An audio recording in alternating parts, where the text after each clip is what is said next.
দিয়েছে। এসো মমতার বন্ধনে হাতে হাত রেখে সব দ্বন্দ্ব বিভেদ ভুলে যায়। জামাত চরমোনাই হেফাজত খেলাফত আমাদের ভেদাভেদ নাই। এসো মমতার বন্ধনে হাতে হাত রাখি সব দ্বন্দ্ব বিভেদ ভুলে যায়। জামাত চরমোনাই হেফাজত খেলাফত আমাদের ভেদাভেদ নাই। ঠিক কিনা? ইসলামের জন্য সবাই এক কিনা? এক কাতারে থেকে যদি জীবন দিতে হয় প্রস্তুত আছেন কিনা? থাকবেন তো ইনশাআল্লাহ? ইন্নাল হামদুলিল্লাহ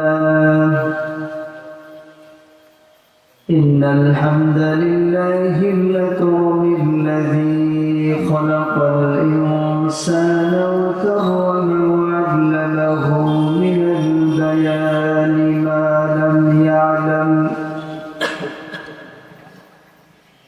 فسبحان الذي لا امتنانه باللسان ولا بالقلم نشهد أن لا إله إلا الله وحده لا شريك له ونشهد أن سيدنا وإيماننا وقدوتنا وطبيبنا وطالب أرواحنا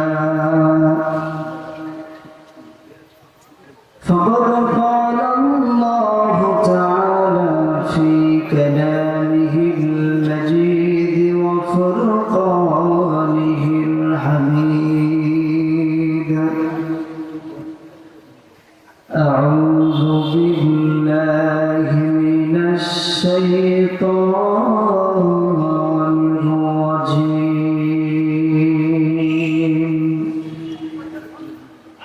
بسم الله الرحمن الرحيم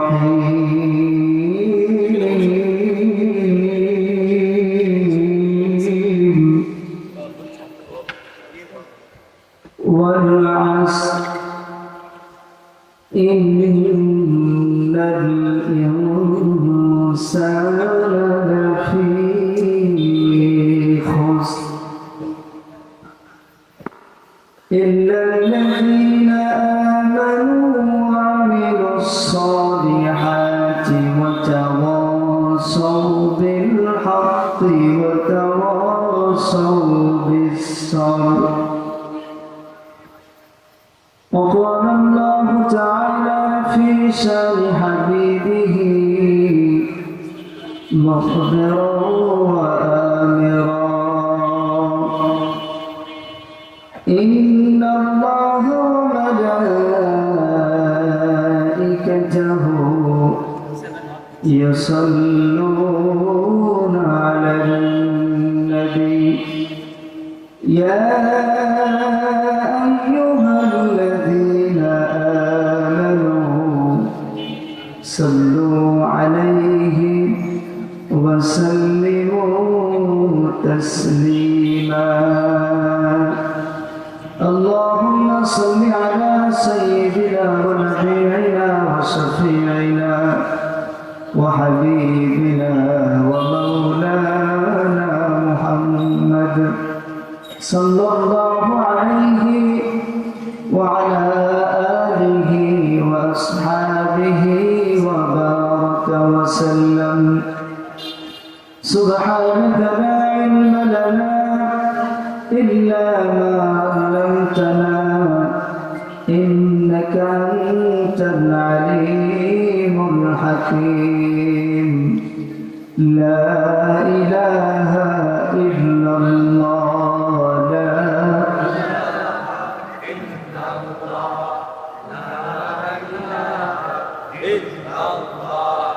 لا إله إلا الله لا إله إلا الله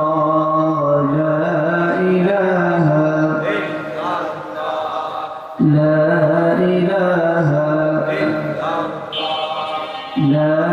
إله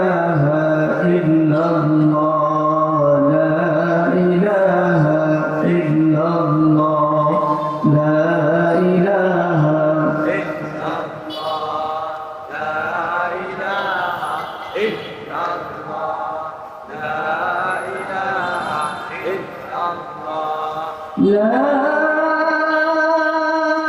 إله إلا الله محمد رسول الله صلى الله عليه وسلم الحمد لله ঐতিহ্যবাহী উৎসবপুর উপজেলার রুদ্রপুর আর এমবি আলহেরা বালক বালিকা কওমি মাদ্রাসার উদ্যোগে তৃতীয় বার্ষিক তাফসীরুল কোরআন মাহফিলের সম্মানিত মুহতারাম প্রধান মেহমান বিশিষ্ট আলেম দ্বীন শাইখুল হাদিস আলহাজ হযরত মাওলানা মুফতি রফিকুল ইসলাম বিন নুরি হাফিজাহুল্লাহ। আজকের প্রোগ্রামে যিনি প্রধান বক্তা হিসাবে আপনাদের সাথে তাফসীর পেশ করবেন উদীয়মান তরুণ মুফাসসিরে কোরআন বলিষ্ঠ কণ্ঠস্বর সারা বাংলার আলোড়ন সৃষ্টিকারী বক্তা জনাব হযরত মাওলানা হাফিজুর রহমান জিহাদি কুষ্টিয়া সহ বিশেষ বক্তা হিসাবে যিনি আমার পরে তাফসীর পেশ করবেন হযরত মাওলানা আব্দুল মুকিত সাহেব দামাত বরাকাতুহু।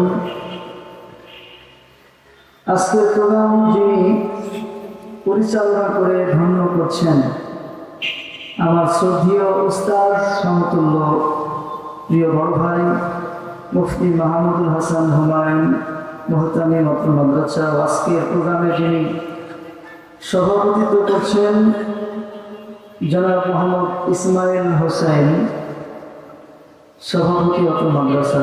আমার পূর্বে যারা কথা বলেছেন আগামীতে যারা বলবেন, যারা দূর দূরান্ত থেকে কোরআন শোনার জন্য আজকের এই কোরআনের মাহফিলের ময়দানে এসেছেন, পর্দার আড়ালে যে সমস্ত মা বোনেরা কোরআন শুনছেন, সকলের প্রতি মাহফিলের আনুষ্ঠানিকতার মাধ্যমে আবারও সালাম পরিবেশন করছি। আসসালামু আলাইকুম ওয়া রাহমাতুল্লাহ। আপনারা কষ্ট পাননি তো? রাগ হচ্ছে না তো? প্রিয় দিনী ভাইরা, আজকে আমাদের অন্তরটা এরকম বিকৃষ্ণই হয়ে গেছে। গান বাজনা আসর হইলে সমস্যা হয় না, কিন্তু তাফসীরুল কোরআন মাহফিল ওয়াজ মাহফিল হইলে একটু সমস্যা হয়। বিশেষ করে রাম বাম যারা আছে তাদের গায়ের ভিতরে জ্বালা পোড়া ধরে যায়, ঠিক তো? আর আপনার মতো আবু বকরের মতো ইমানের উত্তরসূরি যারা, তাদের হৃদয়টা শীতল করে দেয় কে? আল্লাহ। আবু বকর মুহাম্মদ রাসূলুল্লাহ সাল্লাল্লাহু আলাইহি সাল্লামের কাছে এসে কোরআনের তালিম নিয়ে তার মর্যাদা সৃষ্টি করেছিলেন। আর আবু জাহেল, উতবা, শাইবা, আবু লাহাব, ওয়ালিদ ইবনে মুগীরা এরাও মুহাম্মদ সাল্লাল্লাহু আলাইহি সাল্লামের কাছে কোরআন শোনার জন্য আসতো, কিন্তু কাছে না, ওই আড়াল থেকে আবদাল থেকে শুনতো। কোরআন খুব ভালো লাগছে শুনতে আসতো, কিন্তু কাছে আসতো না, কারণ কাছে আসার সে সৌভাগ্য কে দান করে নাই। তো এখন যারা আবু জাহেলের উত্তরসূরি, ওয়ালিদ ইবনে মুগীরার উত্তরসূরি, আবু লাহাবের উত্তরসূরি, তারা দূর থেকেই কোরআন শুনবে, এখানে আসার ভাগ্য হবে না। তো যে মহান মুনিব আল্লাহ সুবহানাহু ওয়া তাআলা আমাদেরকে কবুল করেছেন কিছু সংখ্যক গোলামকে আজকের এই কোরআনের মাহফিলে এসে কোরআন শোনার জন্য, সে মহান মুনিবের দরবারে সকলে ইমানের আওয়াজ উঁচু করে আমরা শুকরিয়া আদায় করছি। সকলে করছি রব্বানা লাকাল হামদ হামদান কাসীরান তাইয়িবান মুবারাকান ফীহি। আমরা শুকর গুজার করলাম কার? খুশি হলেন কে? বেজার হলেন কে? আমরা সব সময় একজনকে খুশি করতে চাই, তিনি কে? সব সময় একজনকে বেজার রাখতে চাই, তিনি কে? শয়তানকে বেজার রাখতে পারবো তো ইনশাআল্লাহ? আল্লাহ তাআলা মাহফিলের সমাপনী অধিবেশন পর্যন্ত আমাদের থাকার তৌফিক দান করুন, সকল ইনশাআল্লাহ আমিন। দুরূদ ও সালাম বর্ষিত হোক মহান মানবতার মুক্তির কান্ডারি, যিনার মাধ্যমে এই তাওহীদের দাওয়াত আমরা পেয়েছি, যার অক্লান্ত পরিশ্রম, যার শরীরে রক্ত, যার শরীরে দাঁত শহীদ হওয়ার বিনিময়ে আমরা আজকের এই আলহেরা বালক বালিকা কওমি মাদ্রাসার উদ্যোগে এই কোরআন পেয়েছি। তিনি হচ্ছেন আমাদের সকলের একমাত্র নেতা জনাবে মুহাম্মদ রাসূলুল্লাহ, সকলে পড়ছি সাল্লাল্লাহু আলাইহি ওয়াসাল্লাম। প্রিয় আপনজনেরা, আপনারা জানেন আজকের খুতবার সূচনায় আমি অন্য কিছু তেলাওয়াত করিনি, খুব পরিচিত একটি সূরা আপনাদের সাথে তেলাওয়াত করেছি। যারা জানেন সূরাটা, বলেন তো সূরার নাম কি? সুবহানাল্লাহ, বলেন সুবহানাল্লাহ, আলহামদুলিল্লাহ। আপনারা খুতবাটাও মন দিয়ে শুনেছেন, সেটা বোঝা গেল। এটা কোরআনের ধারাবাহিকতায় 103 নম্বর সূরা। এই সূরার আসর, আসর শব্দের অর্থ হচ্ছে সময়। কি বলে তো একটু? সময়। আল্লাহ সুবহানাহু ওয়া তাআলা যদি চান তাহলে এই সূরার আলোকে কিছু সংক্ষিপ্ত কথা আমি বলার জন্য চেষ্টা করব, মুখতাসার। আল্লাহ সুবহানাহু ওয়া তাআলা যেন আমাকে ইখলাসের সাথে আমাদের সকলকে আমলের নিয়তে শ্রবণ করার মতো তৌফিক দান করেন। সকল করছে আল্লাহুম্মা আমিন।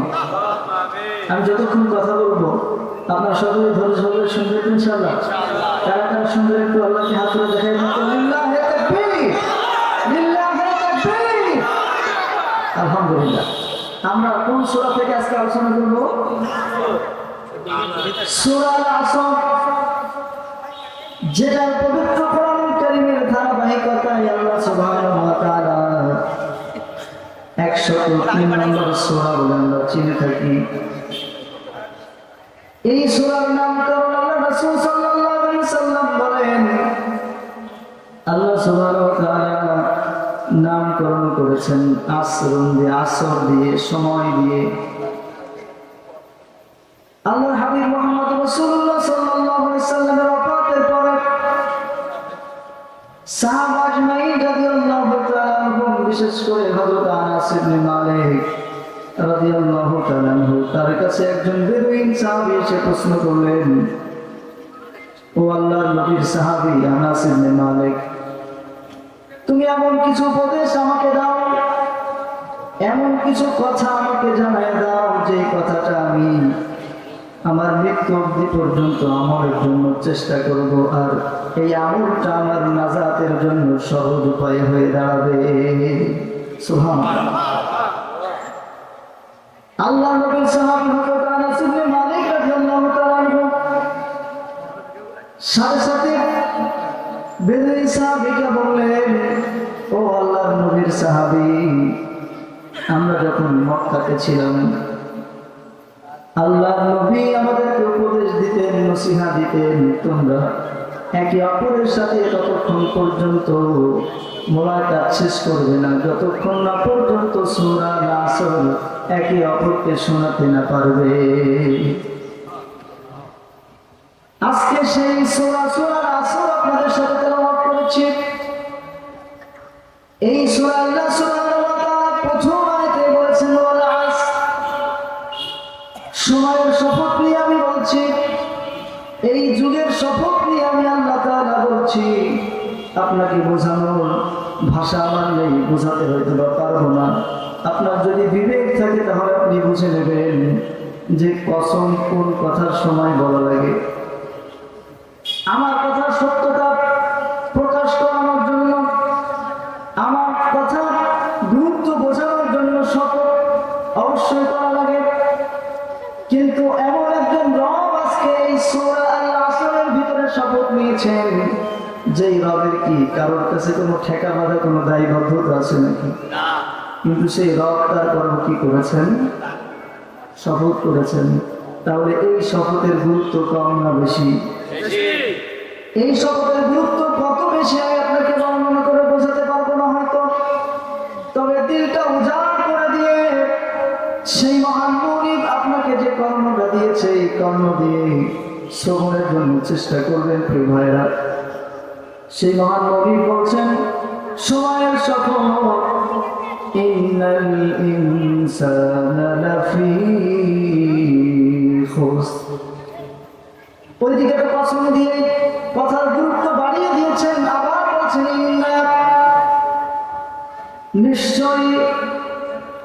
ইনসান লাফি খুসর, নিশ্চয় পৃথিবীর সমস্ত মানুষ হলো ক্ষতিগ্রস্তদের কাতারে নিমজ্জিত। ক্ষতিগ্রস্তদের কাতারের সাথে শামিল ঘোষণাকার, আরো আওয়াজ করে বলেন না কার? সে আল্লাহ শপথ নিয়ে বলছেন, আল্লাহ বলছেন, আল্লাহ বলছেন যে নিশ্চয় পৃথিবীর সমস্ত মানুষ ক্ষতির ভিতরে নিমজ্জিত, ক্ষতির ভিতরে শামিল। আজকে আপনারা যারা কোরআন শোনার জন্য এসেছেন, কোরআনের মাহফিলে বসেছেন, আমার পর্দার যে সমস্ত মা বোনেরা কোরআন শোনার জন্য এসেছেন, আমরা মানুষের কাতারে থাকলে ক্ষতির ভিতরে আছি না নাই? আল্লাহ বলছেন পৃথিবীর সমস্ত মানুষ ক্ষতির ভিতরে নিমজ্জিত, শুধুমাত্র তারা না, ইল্লাল্লাযীনা, শুধু তারা না। কারা কারা? যারা ক্ষতির ভিতরে নেই তাদের কথা শুনবো তো ইনশাআল্লাহ, শুনবো ইনশাআল্লাহ। আল্লাহ তাআলা বলেছেন শুধু তারা না, তারা ক্ষতির ভিতরে নিমজ্জিত না, ইল্লাল্লাযীনা, তারা না, আমানু, যারা ঈমান এনেছে, ওয়া আমিলুস সালিহাত, যারা ভালো কাজ করেছে। সুবহানাল্লাহ বলেন।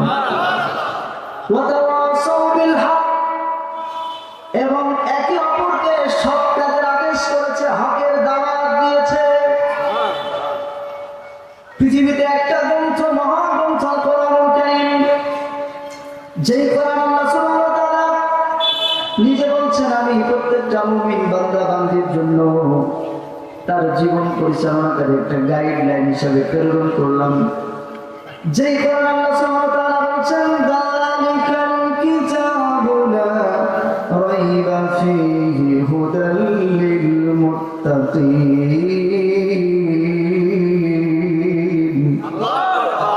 যেই কোরআনের ভিতরে কোনো সন্দেহ নাই, বিন্দু পরিমাণ কোনো সন্দেহের অবকাশ নাই।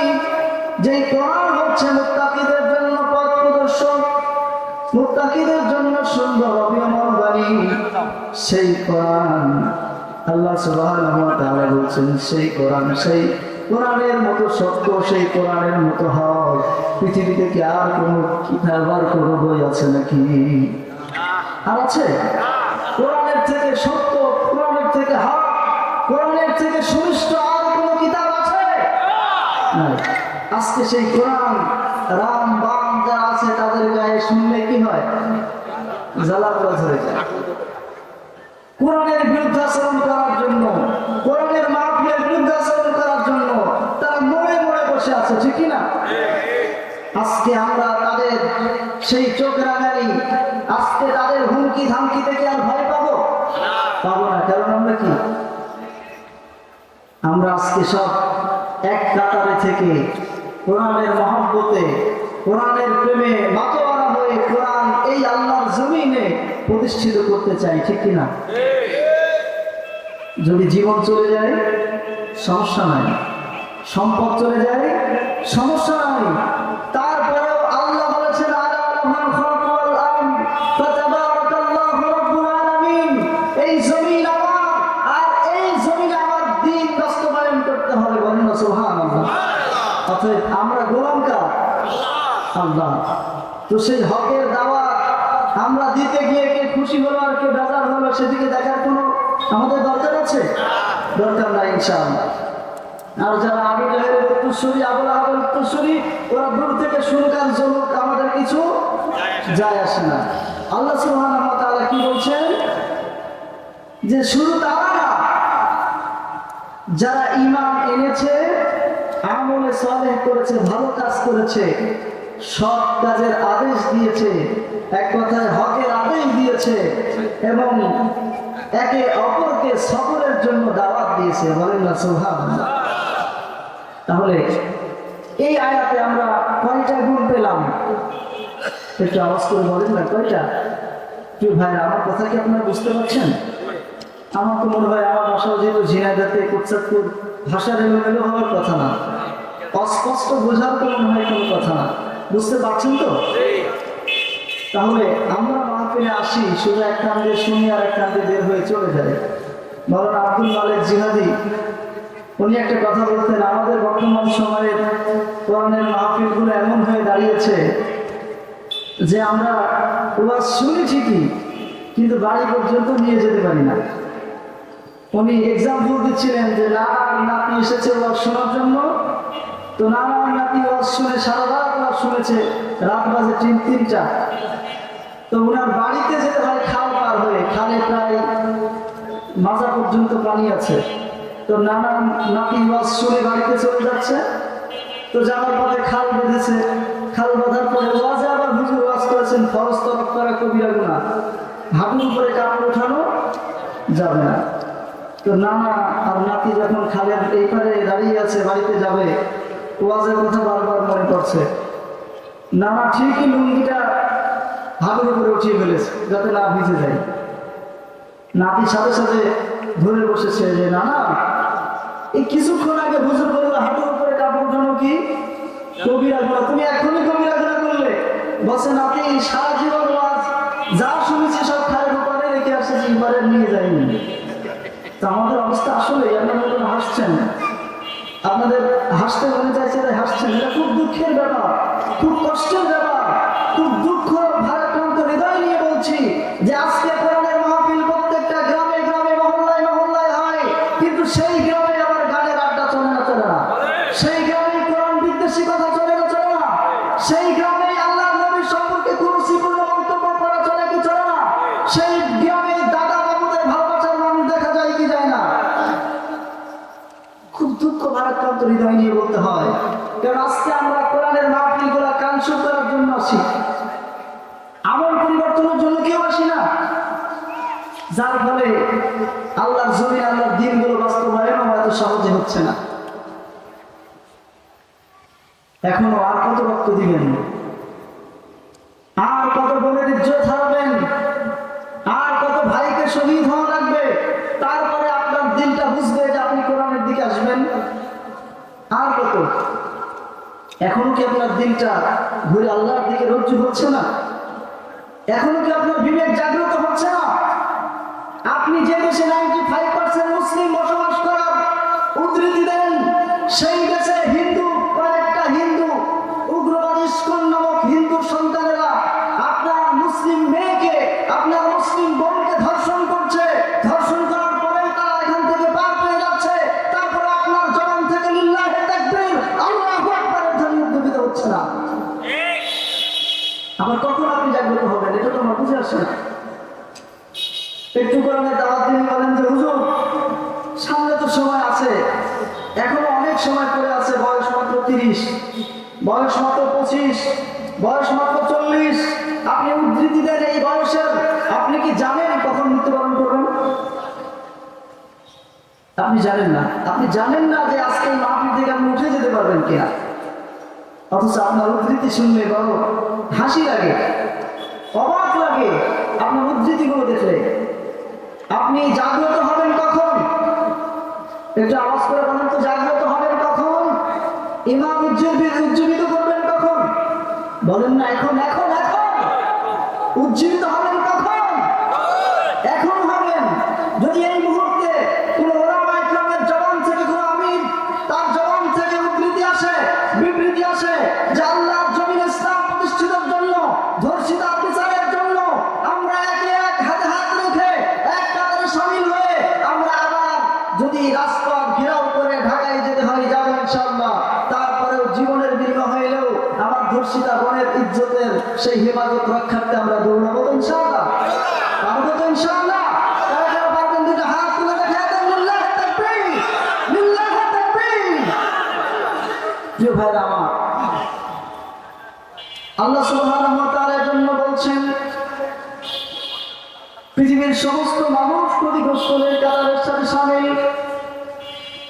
ইল্লাল্লাযীনা, শুধু তারা না, আমানু, যারা ঈমান এনেছে, ওয়া আমিলুস সালিহাত, যারা সৎ কাজ করেছে, আমলে সালেহ করেছে, ভালো কাজ করেছে, ওয়া তাওয়াসাউ বিল হক, একে অপরের সৎ কাজের আদেশ দিয়েছে, ওয়া তাওয়াসাউ বিস সাবর, এবং বিপদে আপদে বালা মুসিবতে একে অপরের সৎ কাজে থাকার সবর করার জন্য, ধৈর্য ধারণ করার জন্য উপদেশ দিয়েছে। বলেন না সুবহানাল্লাহ।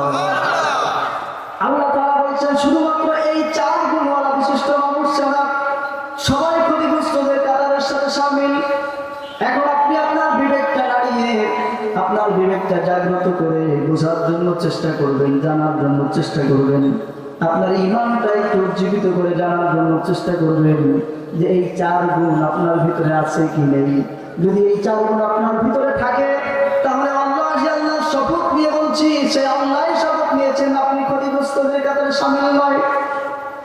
তবে আমার এই নজর থেকে, আমার এই দৃষ্টি থেকে আমি এই 4 গুণ পরিপূর্ণ হওয়া মানুষ আমার দৃষ্টিভঙ্গিতে এখন খুঁজে পাই না। তো আমরা এই 4 গুণে গুণান্বিত হতে পারবো তো ইনশাআল্লাহ। 1 নম্বর গুণের কথা বলা হলো ঈমান। যে ঈমান ছাড়া কোনো মানুষের কোনো মূল্য নাই, কোনো দাম নাই। যে ঈমান যদি না থাকে, ঈমান ছাড়া যদি কোনো মানুষ মৃত্যুবরণ করে তাহলে সে বেঈমান অবস্থায় মৃত্যুবরণ করবে, আপনি জানেন। আর বেঈমান যখন মৃত্যুবরণ করবে, বেঈমানকে যখন কবরের ভিতরে রাখা হবে, তখন কবরের ভিতরে তার সাথে কি রূপ আচরণ করা হবে। কবরের ভিতরে যখন বেঈমান বেনামাজি নাফরমানকে কবরের ভিতরে রাখা হবে, হাদিসের ভিতরে এসেছে, সাহাবা আজমাইন রাদিয়াল্লাহু তাআলা আনহুরা বলেছেন, বেঈমান নাফরমান বেনামাজিকে যখন কবরের ভিতরে রাখা হবে তখন কবরটার সাথে কেমন আচরণ করবে। একবারে 2 পাশের মাটি একে অপরের সাথে জড়িয়ে যাবে, মাঝখানে আপনি থাকবেন, আমি থাকবো, বেঈমান নাফরমান থাকবে। 2 পাশের কবরের মাটি এমন জোরে বান্দা বান্দিকে চাপ দেবে যে চাপের কারণে এক পাশের হাড্ডি আরেক পাশের হাড্ডির ভিতরে এইভাবে লেগে যাবে। বেঈমান নাফরমান বেনামাজি যখন কবরের ভিতরে যাবে, যখন আল্লাহ তাআলার পক্ষ থেকে মুনকার নাকির নামক ফেরেশতারা এসে বলবে, মান রব্বুকা, তোমার রবকে, মান দীনুকা, তোমার দিন কি ছিল, মান নবিয়ুকা, তোমার নবীকে ছিল। ঠিক তদ্রুপ অনুযায়ী বেঈমান নাফরমান যারা, তারা আল্লাহর ফেরেশতাদের প্রশ্নের সওয়াল জবাব দিতে পারবে না। আর সওয়াল জবাব যখন দিতে না পারবে তখন আল্লাহ তাআলা জাহান্নামী ফেরেশতাদেরকে আহ্বান করে বলবে, জাহান্নামী ফেরেশতারা যাও, ওই বান্দা ওই বান্দির কবরের সাথে জাহান্নামের সুড়ঙ্গ করে যাও, দরজা জানালা মুক্ত করে দাও, ওই বান্দার কবরের ভিতরে জাহান্নামের আগুন বিছায় দাও, তার বিছানাটা আগুন দিয়ে বিছায় দাও। ওই নাফরমান বান্দা জাহান্নামের আযাব সহ্য করতে পারবে না, হাউমাউ করে কান্না করবে, চিল্লাবে, কিন্তু চিল্লায় কি কোনো লাভ হবে? আজকে যেই নেতার জন্য, যেই নেত্রীর জন্য তোমার জীবনের সমস্ত সময়গুলো ব্যয় করতেছ, আল্লাহ তাআলা আজকে সেই সময়ের শপথ নিয়ে বলতেছেন, সময় থাকতে সাবধান হয়ে যাও, সময় থাকতে সতর্ক হও, সময় থাকতে আল্লাহর জমিনে যারা আল্লাহর জন্য কাজ করছে তাদের সাথে হাতে হাত মিলাইয়া যাও। আজকে ওই সময় হাউমাউ করবে, কান্নাকাটি করবে, চিল্লাচিল্লি করবে বেঈমান নাফরমান গুলো, আর বলবে আমাকে বাঁচাও। বারবার স্মরণ করবে নেতা নেত্রীর কথা, কিন্তু নেতা নেত্রীর কথা স্মরণ করবে কোনো লাভ আছে? এমন জায়গায় পৌঁছে যাবে, আর যেই জায়গায় স্ত্রী পর্যন্ত কাজে আসবে না, সন্তান পর্যন্ত কাজে আসবে না, আপনজন কেউ কাজে আসবে না। তার কারণ হলো ওই জায়গাতে কারোর সাথীও থাকে না, কারোর বাতিও থাকে না, কারোর সঙ্গী থাকে না। কথা বলেন ঠিক কি না? অথচ এই 4 গুণওয়ালা বিশিষ্ট মানুষ যারা কবরের ভিতরে যাবে, এই 4 গুণওয়ালা বিশিষ্ট মানুষ যখনই কবরের ভিতরে যাবে, আল্লাহ রাব্বুল আলামিনের ফেরেশতারা যখন এসে সওয়াল করবে, প্রশ্ন করবে, মান রব্বুকা, সাথে সাথে রবের পরিচয় দিয়ে দেবে। যখন বান্দা বান্দিকে প্রশ্ন করা হবে, মান দীনুকা, তোমার দিন কি ছিল, বান্দা বান্দির সাথে সাথে আল্লাহ রাব্বুল আলামিনের পক্ষ থেকে যে দিন ইসলাম মুমিনের জন্য দেওয়া হয়েছিল সেই দিন সম্পর্কে উদ্ধৃতি দিয়ে দেবে। মান হাজার রাজুল, যখন রাসূলের চেহারাটা দেখা হবে সাথে সাথে বলবে, হ্যাঁ ইনি হচ্ছেন সেই নবী মুহাম্মদুর রাসূলুল্লাহ সাল্লাল্লাহু আলাইহি ওয়াসাল্লাম, যার জীবন যার পালন অনুসরণ করেছি, ইনি হচ্ছেন সেই নবী, অতএব আমাদের জীবনেও আল্লাহর কোরআন মেনে, আল্লাহর জীবন বিধিবিধান মেনে আমাদের চলার দরকার আছে না নাই? ক্ষতিগ্রস্তদের কাতারের সাথ থেকে আমরা বেরিয়ে আসবো তো ইনশাআল্লাহ। যদি আমরা বেরিয়ে আসতে পারি তাহলেই আমরা কামিয়াব, তাহলে আমরা কি কামিয়াব। আর যদি বেরিয়ে এখনো না আসতে পারি, এখনো চিন্তা করি যে ও চন্দ্রনায়, ও আটবসী, ও হচ্ছে জামাত ইসলাম, ও হেফাজত, ও খেলাফত, তাহলে অতীতে যা খেয়েছেন ফেসিবাদের কাছে, আগামী দিকে তার থেকেও বেশি খাবেন, এই আশা প্রত্যাশা নিয়ে সামনে চলেন। এজন্য খুব সুন্দর করে গতদিন একটা সঙ্গীত শুনলাম, দিয়েছে, এসো মমতার বন্ধনে হাতে হাত রেখে সব দ্বন্দ্ব বিভেদ ভুলে যায়। জামাত চরমোনাই হেফাজত খেলাফত আমাদের ভেদাভেদ নাই। এসো মমতার বন্ধনে হাতে হাত রাখি সব দ্বন্দ্ব বিভেদ ভুলে যায়। জামাত চরমোনাই হেফাজত খেলাফত আমাদের ভেদাভেদ নাই। ঠিক কিনা?